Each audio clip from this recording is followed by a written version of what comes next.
अजीत सिंह, चौधरी अजीत सिंह।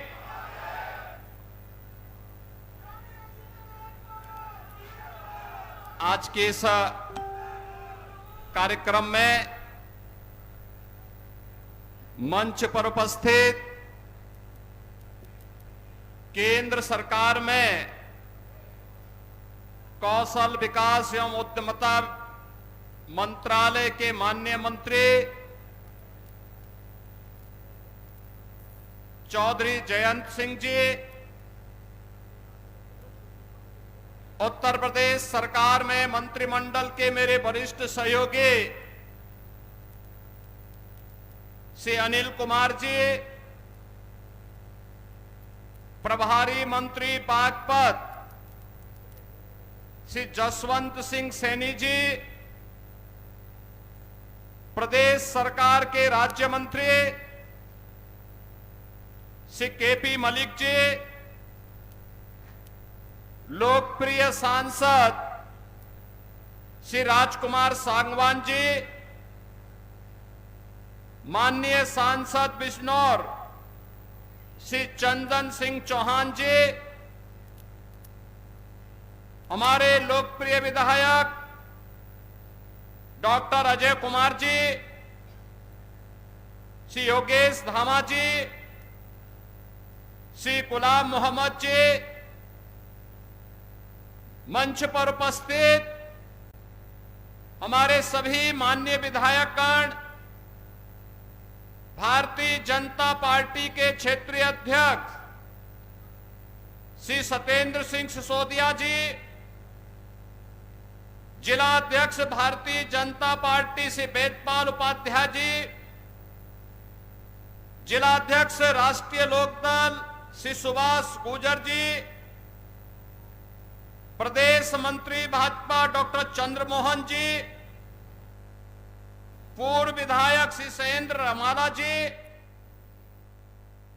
मंच पर उपस्थित भारतीय जनता पार्टी और राष्ट्रीय लोकदल के सभी सम्मानित पदाधिकारीगण और अपने प्रिय नेता के सम्मान के लिए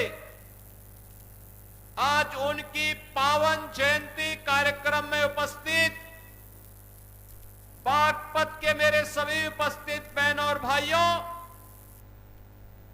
मैं बागपत की इस पावन धरा को, जो महाभारत कालीन एक पावन धरा है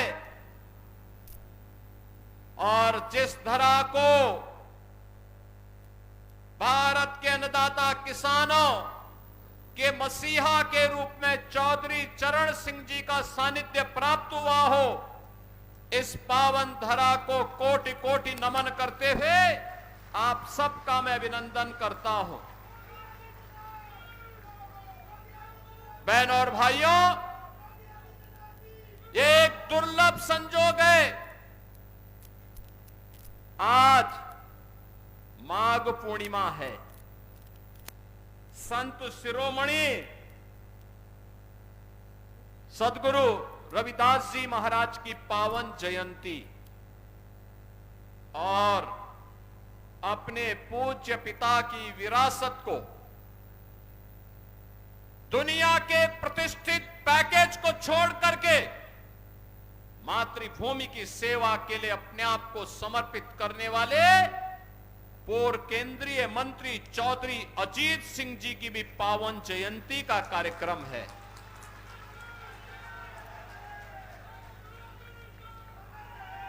उनकी पावन जयंती के अवसर पर आज हमें यहां पर चौधरी साहब की इस पावन भव्य प्रतिमा के लोकार्पण का अवसर प्राप्त हुआ। मैं इस अवसर पर उनकी स्मृतियों को नमन करते हुए प्रदेश सरकार और उत्तर प्रदेश वासियों की ओर से उन्हें विनम्र श्रद्धांजलि अर्पित करता हूं। बहनों और भाइयों, चौधरी अजीत सिंह जी, उनकी प्रारंभिक शिक्षा इस पश्चिमी उत्तर प्रदेश में होती है। वे कालविन तालुकदार कॉलेज लखनऊ में जाकर के उन्होंने सीनियर सेकेंडरी तक की शिक्षा अर्जित की। लखनऊ विश्वविद्यालय में उन्होंने बीएससी किया।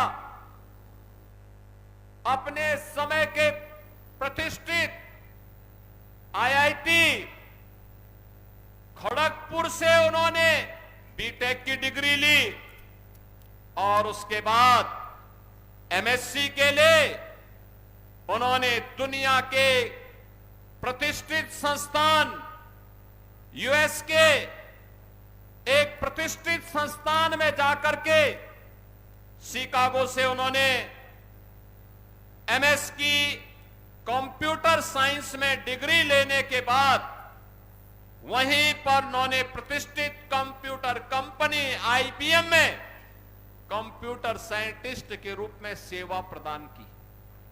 2 दशक तक वहां कार्य करने के बाद उन्हें लगा कि नहीं, ये पैसा, ये प्रतिष्ठा अगर मैं देश की सेवा करके करूं, अपने अन्नदाता किसानों की सेवा करते हुए देश को आगे बढ़ाने में करूं तो और अच्छा होगा। और भारत वापस आने के बाद कुछ समय तक उन्होंने सेवा के कार्यक्रम को बिना किसी दलीय प्रतिबद्धता के साथ आगे बढ़ाया और 1986 से सक्रिय राजनीति में रह करके उन्होंने इस पूरे क्षेत्र को, प्रदेश को, देश को एक नेतृत्व देने की दिशा में आगे बढ़े। आज चौधरी अजीत सिंह जी हमारे बीच नहीं है, लेकिन उनकी स्मृतियां हैं, उनके द्वारा किए गए कार्य हैं, उनका अनुभव है, उनके द्वारा जो मार्गदर्शन दिया गया, उस कालखंड से जुड़े हुए लोग हमारे सामने मौजूद हैं। उस समय के युवाओं को, उनको जो नेतृत्व उन्होंने दिया था, वे आज जीवन के अलग अलग क्षेत्र में कार्य कर रहे हैं। उन सभी कार्यक्रमों को आगे बढ़ाते हुए आज केंद्र और राज्य सरकार चौधरी चरण सिंह जी की, चौधरी अजीत सिंह जी के इन कार्यक्रमों को आगे बढ़ाने का कार्य कर रही है। यही डबल इंजन सरकार की एक ताकत है और उस ताकत को आगे बढ़ाते हुए मुझे प्रसन्नता की अनुभूति हो रही है। बहनों और भाइयों, आज मैंने यहां पर देखा है बहुत भव्य प्रतिमा चौधरी अजीत सिंह जी की यहां पर लगी है और सचमुच ये पहली प्रतिमा, मुझे बताया गया पहली प्रतिमा यहां पर लगाई गई है। सचमुच जो प्रतिमा इस बात को दिखाती है, चौधरी अजीत सिंह जी में एक तेवर था, एक किसान का तेवर था। वे एक टेक्नोक्रेट थे, वे एक साइंटिस्ट थे और कंप्यूटर साइंस के बारे में जब देश में ना के बराबर लोग जानकारी लेते थे, तब उन्होंने दुनिया की इस प्रतिष्ठित कंपनी के माध्यम से डिग्री लेकर के कंपनी के माध्यम से इस फील्ड में प्रवेश किया था। देश के जब इन्हें चुने गिने लोग कंप्यूटर साइंस के बारे में जानकारी लेते थे, उस समय उन्होंने डिग्री लेकर के दुनिया में इस कार्यक्रम को आगे बढ़ाया। लेकिन जब देश को आवश्यकता पड़ी उनकी सेवाओं की, उस पैकेज को ठोकर मार करके वापस अपने देश में आए और फिर देश की सेवा करते हुए उन्होंने पूरा जीवन अन्नदाता किसानों के लिए, युवाओं के लिए, भारत के विकास के लिए, जीवन के भारत सरकार के अलग अलग मंत्रालयों को नेतृत्व देते हुए उन्होंने इस कार्यक्रम को आगे बढ़ाया। आज वे हमारे बीच नहीं है, लेकिन उनकी स्मृतियां हमारे बीच में है, उनका मार्गदर्शन हमारे बीच में है, उनके द्वारा किए गए कार्य हमारे बीच में है। उससे प्रेरणा लेकर के आगे बढ़ने की आवश्यकता है। बागपत तो उनके हृदय में बसता था, लगातार यहां के विकास के लिए चिंतित रहते थे।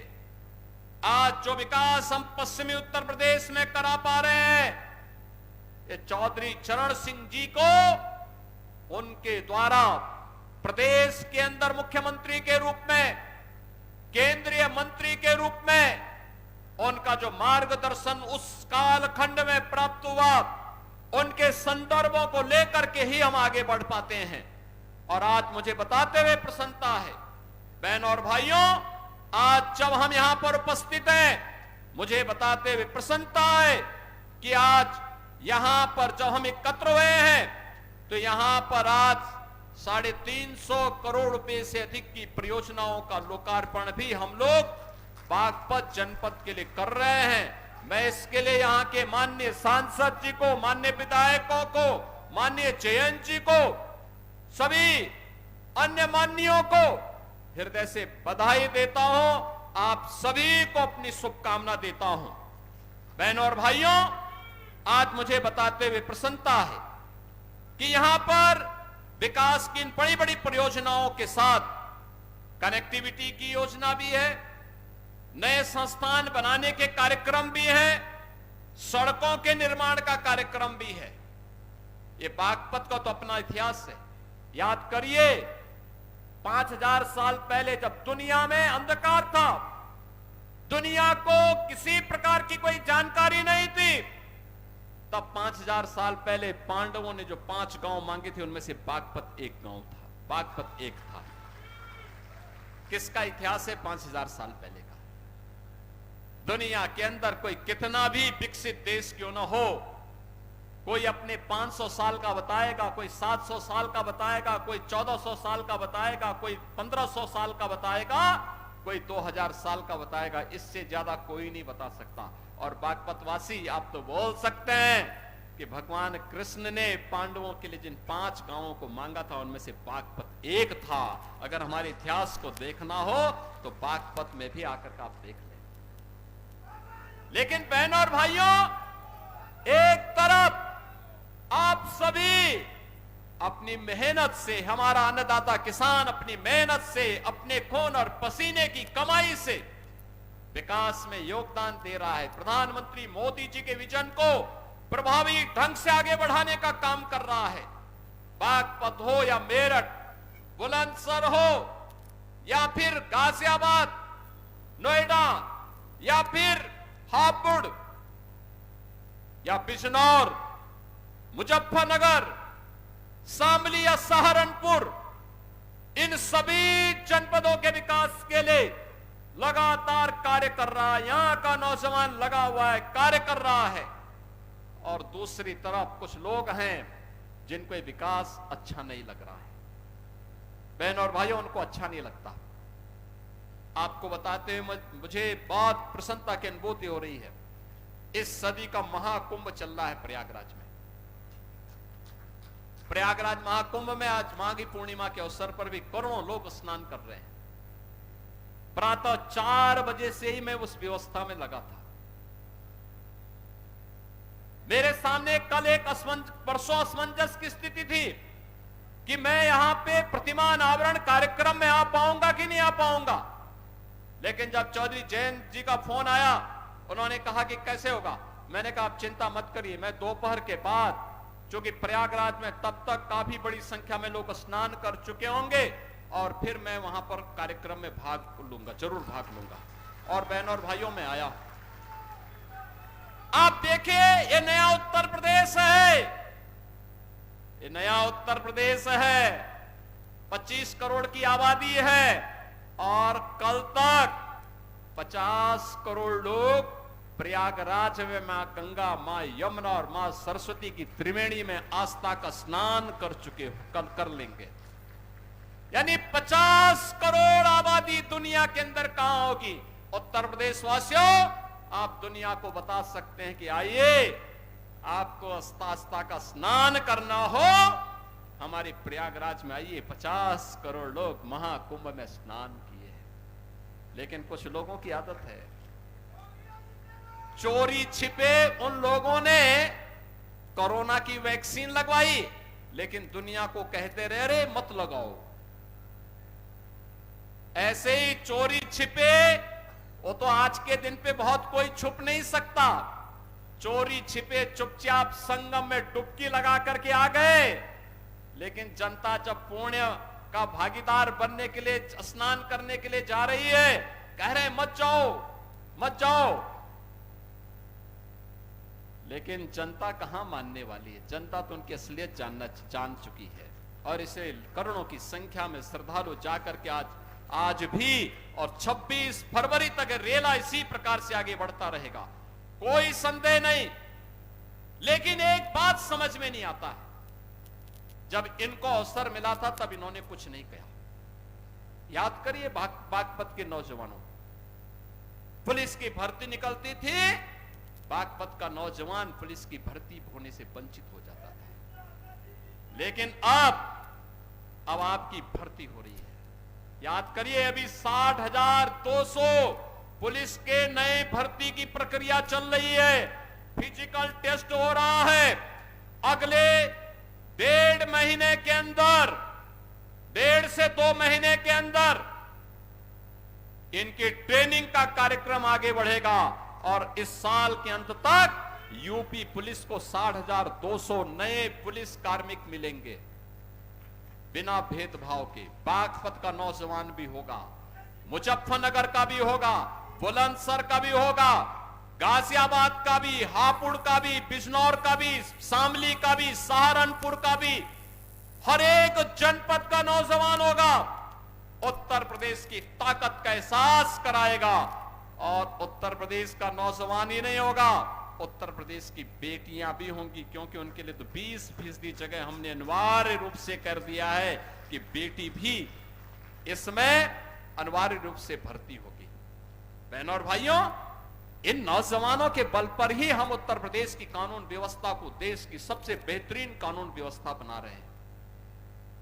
बेटी भी सुरक्षित है, व्यापारी भी सुरक्षित है। हर व्यक्ति अपने आप को सुरक्षित महसूस करता है। यहां निवेश आ रहा है, नए नए निवेश के माध्यम से हम आगे कार्यक्रम आगे बढ़ा रहे हैं। और मैंने तो अभी जेएमजी को बताया है, मैंने कहा हम लोग दिल्ली बागपत देहरादून एक्सप्रेसवे में बागपत के पास एक इंडस्ट्रियल कॉरिडोर का निर्माण का कार्यक्रम कराना चाहते हैं। यहां इंडस्ट्री लगे, इस कार्यक्रम को हम आगे बढ़ाना चाहते हैं। बस उसमें आप लोगों का आशीर्वाद और सहयोग प्राप्त होगा तो हमारे स्तर पर कहीं कोई संदेह नहीं, उस कार्यक्रम के लिए हम लोग पैसे की व्यवस्था भी कर चुके हैं। बहनों और भाइयों, ये कार्यक्रम इसी रूप में आगे बढ़ेंगे। बागपत में मेडिकल कॉलेज के निर्माण की कार्रवाई को तेजी के साथ आगे बढ़ाने का आदेश दिया जा चुका है। मेडिकल कॉलेज बागपत में भी होगा। यहां पे इंटर कॉलेज की मांग, सड़कों के निर्माण की मांग, या अन्य जो भी अन्य कार्यक्रमों को आगे बढ़ाने की मांग यहां के हमारे जनप्रतिनिधियों के माध्यम से हमारे पास आती है। हम लोग उसमें कहते हैं कोई किसी प्रकार का कोई रोक टोक नहीं होना है। और बहनों और भाइयों, आज उन्हीं कार्यक्रमों को लेकर के हम लोग यहां पर आए हैं, जिसमें लोक निर्माण विभाग की भी सड़कें हैं, जिसमें 138 परियोजनाएं हैं। राजकीय इंटर कॉलेज सिंगावली अहिर का भी आज यहां पे लोकार्पण हुआ है। राजकीय कन्या इंटर कॉलेज बिलोचपुरा, इसका भी आज लोकार्पण का कार्यक्रम हुआ है। और बागपत में एक नए बस स्टेशन का लोकार्पण का कार्यक्रम होने के साथ ही आईटीआई प्रहलादपुर यमुना नदी के बाएं किनारे स्थित जागोस में बाढ़ सुरक्षा के कार्य हैं। खेलो इंडिया कार्यक्रम के अंतर्गत ग्राम मितली में मल्टीपर्पज हॉल का निर्माण है। और पुलिस लाइन बागपत में महिला बैरक के निर्माण के साथ ही थाना बिनौली में भी, थाना रमाला में भी हॉस्टल और बैरक के निर्माण की कार्रवाई होने की कार्रवाई यहां पर आगे बढ़ाई गई है। शिलान्यास के साथ ही हमने बड़ौद अमीनगर सराय मार्ग का, छपरौली से बिजवाड़ा रजवाहा माखर नहर पट्टी का निर्माण का कार्य और बागपत से मुरादनगर मार्ग को 2 लेन चौड़ीकरण सुदृढ़ीकरण के कार्य का शिलान्यास भी किया है। तो हिंडन नदी पर नए सेतु के पहुंच मार्ग और सुरक्षात्मक कार्य के लिए भी आज शिलान्यास का कार्यक्रम हुआ है। जिला चिकित्सालय बागपत में 50 सैया के क्रिटिकल केयर ब्लॉक के निर्माण का भी आज शिलान्यास हुआ है। तो राजकीय आयुष यानी आयुष चिकित्सालय में हम लोगों ने यहां पर भी उसके एक ब्लॉक का, इसके साथ ही मुख्यमंत्री अभ्युदय कंपोजिट विद्यालय और सिक्का में भी उसके शिलान्यास का कार्यक्रम हुआ है बड़ौत में। अमर शहीद बाबा शामल सिंह स्थल के पर्यटन विकास के लिए भी हम लोगों ने 1 करोड़ की राशि यहां पर उपलब्ध करवाई है, जिससे इसका सुंदरीकरण का कार्यक्रम आगे बढ़ाया जा सके। बहनों और भाइयों, विकास के लिए पैसे की कमी नहीं होगी। मुझे तो केवल आपसे एक बात कहनी है, और वह ये कहनी है कि यहां पर हम लोगों ने सचमुच, यहां का हमारा अन्नदाता किसान अपनी मेहनत से उसने खेती के नए तकनीक को अपना करके कैसे विकास की बुलंदियों को और आमदनी को कैसे बढ़ाया जा सकता है, कोई सीखे तो हमारे यहां पश्चिम के किसानों से सीख सकता है। और इसीलिए उसी को प्रेरणा में रख करके अन्नदाता किसान के बारे में चौधरी साहब की बातों को ध्यान में रख करके कि देश के विकास का रास्ता देश के खेत और खलिहानों से होकर के जाता है। चौधरी साहब जिस बात को कहते थे, उसी बात को ध्यान में रख करके हम लोगों ने कार्य प्रारंभ किया। मुझे बताते हुए प्रसन्नता है कि यहां पर अब तक रमाला चीनी मिल के पुनरुद्धार के साथ ही हम लोगों ने से 5000 टीडीसी की पहले ही हम कर चुके हैं, और साथ साथ 27 मेगावाट का कोजन प्लांट भी, जिसमें विद्युत संयंत्र उससे लगा करके उसके माध्यम से ऊर्जा उत्पादन के केंद्र के रूप में भी उसे विकसित करने का काम किया गया है। और मुझे बताते हुए प्रसन्नता है बहनों और भाइयों, एक आंकड़ा जरूर आप लोग नोट करना। पिछले 8 वर्ष में, अभी 8 वर्ष हमें 25 मार्च को होंगे, लेकिन मैं आपको बताना चाहता हूं अभी तक हम लोगों ने 2017 से अब तक 2,72,600 करोड़ रुपए अन्नदाता किसान को केवल गन्ना मूल्य का भुगतान अन्नदाता किसान के खाते में सीधे किया है। यानी 2,72,600 करोड़ रुपए। और मुझे बताते प्रसन्नता है कि 2023-24 का 99.51% का गन्ना मूल्य का भुगतान हम लोग कर चुके हैं। और इसके साथ ही मुझे बताते हुए भी कि 1995 से लेकर 2017 तक 22 वर्ष में जितना गन्ना मूल्य का भुगतान विपक्षी दलों की सरकारों में हुआ है, चाहे वह समाजवादी पार्टी की सरकार रही हो या बहुजन समाज पार्टी की सरकार, उससे 22 वर्ष में जितना इन्होंने गन्ना मूल्य का भुगतान किया है, हम लोगों ने मात्र 8 वर्ष में, 8 वर्ष से कम समय में उससे ज्यादा लगभग 60,000 अधिक गन्ना मूल्य का भुगतान अब तक हम किसानों को कर चुके हैं। यानी उनका 22 वर्ष, हमारे 8 वर्ष उस पे हावी हैं। इसका मतलब अन्नदाता किसान के लिए अच्छी दिशा में सरकार ने कार्य प्रारंभ किया है और सरकार इस कार्यक्रम को आगे बढ़ाने का कार्य कर रही है।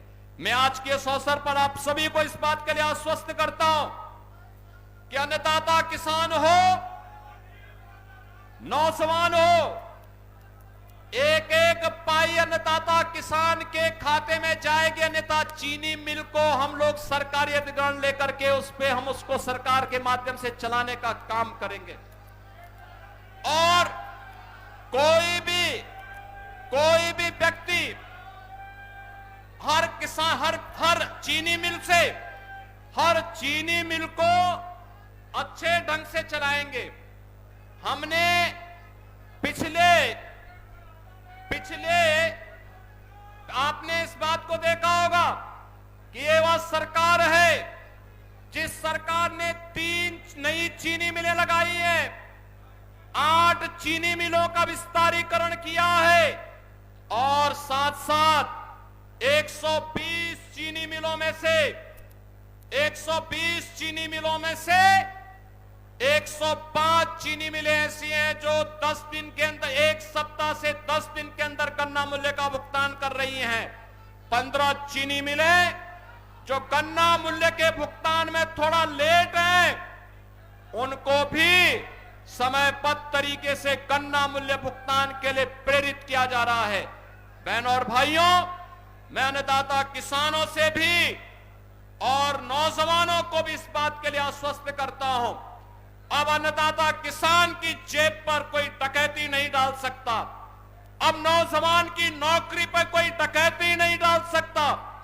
अब यहां पश्चिमी उत्तर प्रदेश की सुरक्षा पर, बेटी और व्यापारी की सुरक्षा पर कोई सेंध नहीं लगा सकता है। अगर कोई लगाएगा तो उसका खामियाजा भी भुगतने के लिए उसको तैयार होना होगा। और इसी के लिए आज सरकार आपको आश्वस्त करने के लिए आई है।